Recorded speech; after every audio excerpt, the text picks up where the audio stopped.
My name is Wendy Zondi. I'm an operations research specialist and I am based at Mondi Hilton. And most of my work involves time studies and costing of all forestry equipment in the business. And today I'll be sharing with you the Mondi's journey towards the introduction of RPAS, also known as drones. So RPAS is a remotely controlled piloted aircraft system that uses communication links to communicate between the pilot and the drone. Um, and the system was first introduced in Mondi in 2019 in the Piet Retief area.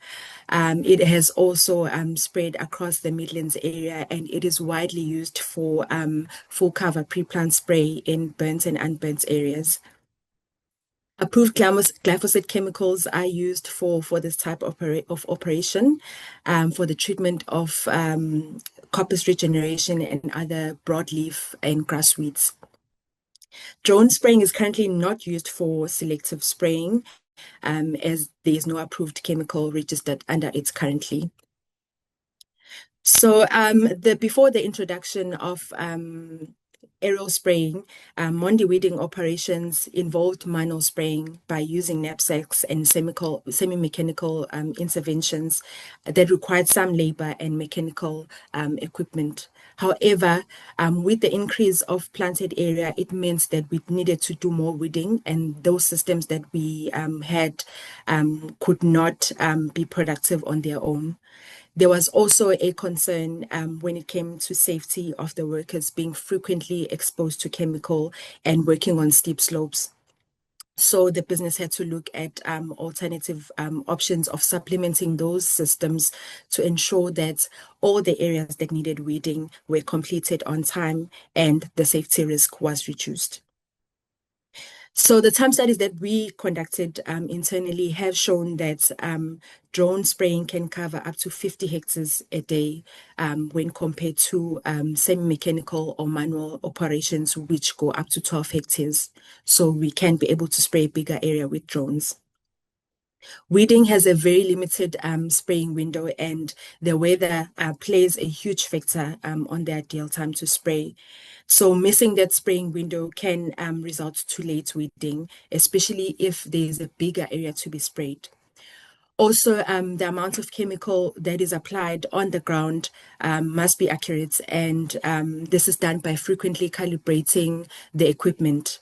So human error can occur in that sense and during that process, and the incorrect amount of chemical can be applied. So this can lead to the operation being more costly and inefficient. So the drone, on the other hand, self-calibrates, eliminating this human error, and the use of real-time kinematic technology, also known as RTK, can improve the overspray and as it provides the accuracy that we need and precision during flight. So the drone can be operated at night, offering flexibility, and a spraying window can be optimized in that sense. There is an inconsistent spraying pattern and chemical distribution across the compartment with manual and semi-mechanical operations, resulting in poor spraying quality. The drone, on the other hand, eliminates that by applying an even spread of chemical, and droplet sizes can be adjusted depending on the spraying drifts. Drone spraying uses the exact amount of chemical that is set on the drone, thereby eliminating overspraying. And also, you can save on costs associated with overspraying. And because the drone sprays a bigger area per hour, the cost is lower than that of the manual or semi-mechanical interventions. When it comes to data collection, in terms of the amount of hectares sprayed and the amount of chemical being used, it can be extracted and stored very easily when it comes to drones, eliminating the manual recording of data, which can get lost after some time.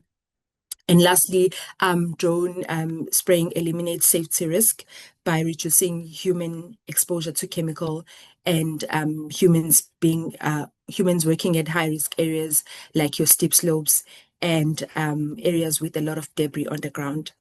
There's also less soil compaction when it comes to aerial spraying, and the correct amount of chemical that is being applied is reduced, therefore eliminating the environmental risk associated with using the chemicals.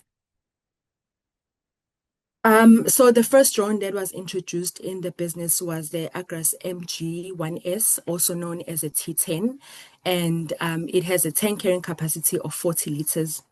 This drone can spray up to a height of 2.5 meters and at a swath of 3 meters. And then the second one that was introduced in the business was the Agras T30 with a tank carrying capacity of 30 liters. This drone has a bigger spraying swath of 6 meters and a spraying height of 3 meters, which means that it can spray a bigger area. And lastly, the drone that was introduced in the business was the T40, which has a carrying capacity of 40 liters. The drone can spray up to a swath of 8.5 meters and at a height of 3.5 meters. So currently, the business is using the T30 and the T40 drones in the Midlands and the Piet Retief area, respectively. The T10 was discontinued because of productivity improvements from the T30 and the T40. So the photos just show basically all the equipment that is required in field in order to conduct the spraying operation successfully. The first one being the drone itself, the RTK base station, as mentioned previously, in order to ensure that the drone is flying accurately and the flying accuracy is maximized and overspraying is avoided.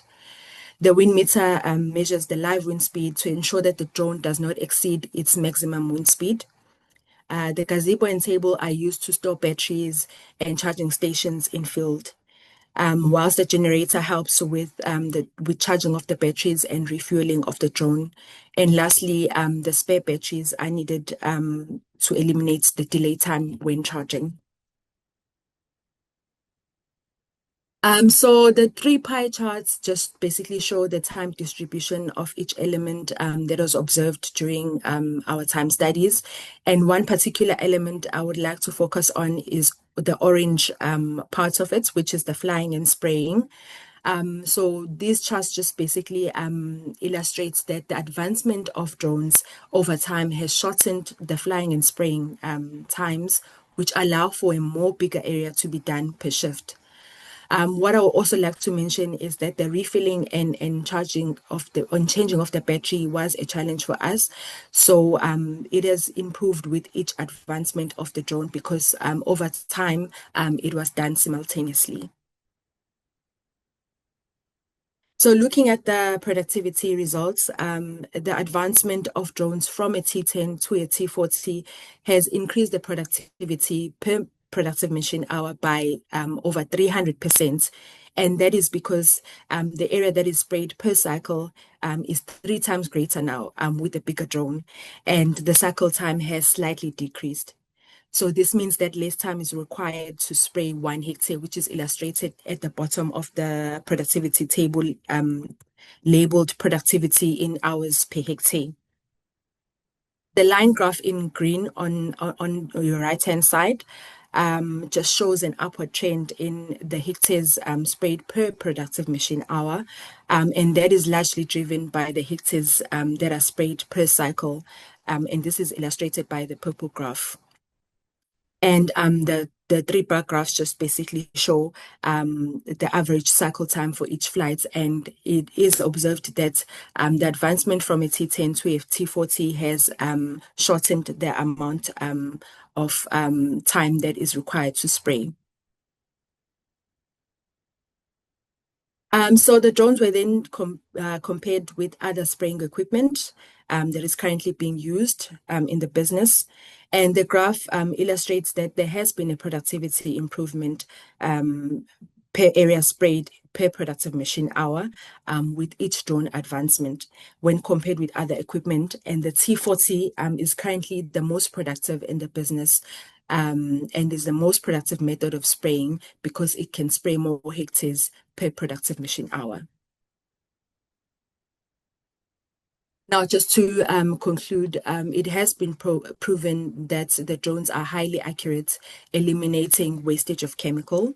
There's also an even spread of chemical across the compartments being sprayed, and this eliminates the high spend on chemical being used. We also know that drone spraying is evolving, and the business is continuously looking at new drone technology for productivity improvement, cost saving, and quality in forest operations. Mondi has already used 3 drones, and we're currently looking at innovation opportunities of using a T100 for the same purpose. Spraying is a high risk operation, and eliminating risk associated with safety of the workers is important, and drones are able to carry out their task of spraying safely and efficiently.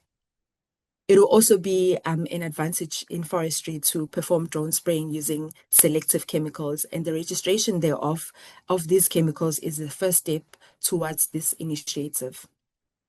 And lastly, opportunities at using drones for spraying in conservation areas should be looked at with the aim of reducing safety and environmental risks associated with conservation spraying.